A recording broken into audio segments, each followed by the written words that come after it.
Thank you very much. Mr. President, there are reports that you are considering merging the United States Postal Service with the Commerce Department. Can you elaborate on if this is something you're considering? Well, we want to have a post office that works well and doesn't lose massive amounts of money. And we're thinking about doing that, and it'll be a form of a merger, but it'll remain the Postal Service, and I think it'll operate a lot better than it has been over the years. It's been just a tremendous loser for this country. Tremendous amounts of money are being lost, and we think we can do something that'll be very good and keep it a very similar way, but whether it's a merger or just using some of the very talented people that we have elsewhere so it doesn't lose so much. It's losing a tremendous amount of money. Mr. President, some members of Congress in red districts are facing pushback from voters in town halls. We know that Americans voted for you on the immigration and the economy, but these voters say they're angry and frustrated by these firings. They don't like the work of Elon Musk and these other actions. What do you say to them? Who do you work for? I work for ABC News, sir. Who? ABC News. No wonder. But what do you say to voters? Let me just tell you that I have today the highest poll numbers I've ever had. I have today the highest poll numbers of any Republican president ever.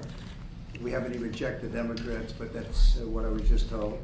And they like the job that we're doing. They like the job that Elon's doing. He's doing something that a lot of people wouldn't have the courage to do.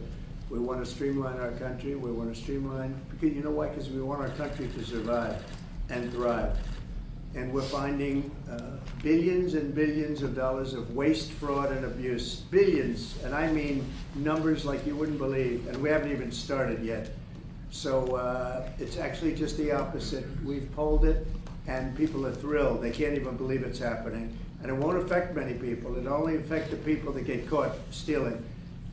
The waste, fraud, and abuse is at a level like nobody's ever seen. It's been going on for years. And all you have to do is look at the Social Security rolls, look at some of the things, look at where the money is going.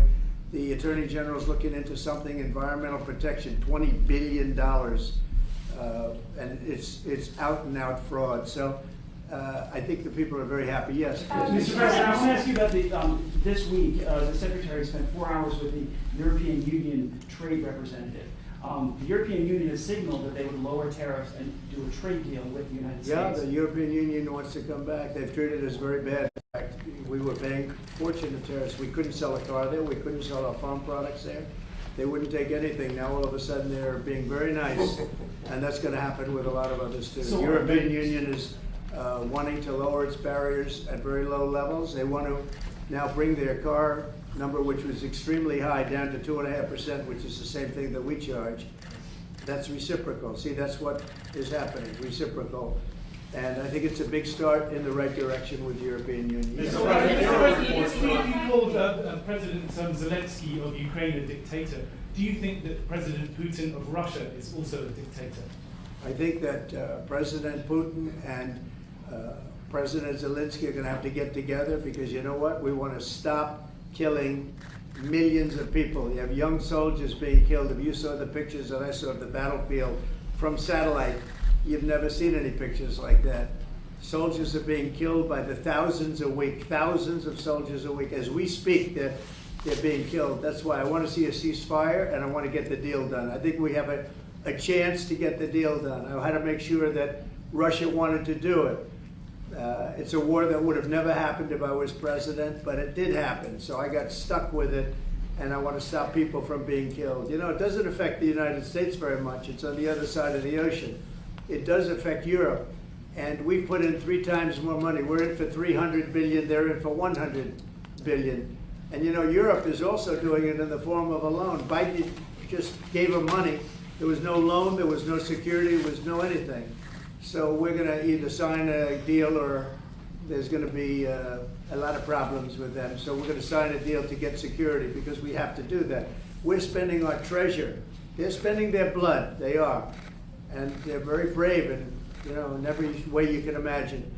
But we are spending our treasure on a country that's very, very far away. And it's okay, but we have to be treated the same as Europe is being treated. Europe gets their money back. Europe is basically giving nothing, because they get it back in the form of a loan, and it's a guaranteed loan.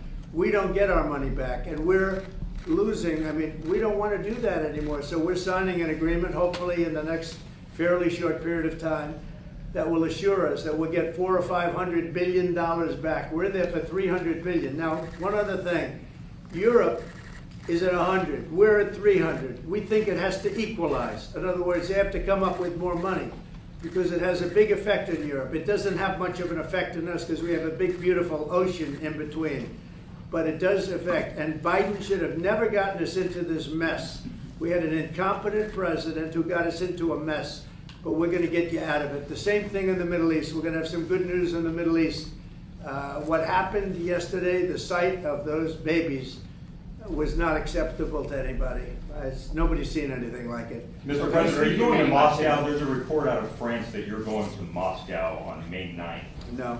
To join President Putin. I'm not. And then if I could, sir, just ask you about Kash Patel, who's going to be sworn as soon as your FBI director. Talk to us about your reaction to him getting sworn in and the fact that many agents across the country are concerned that they will be fired en masse for simply just doing their jobs. No, I think the agents are very happy about Kash. In fact, the agents led the charge for Kash.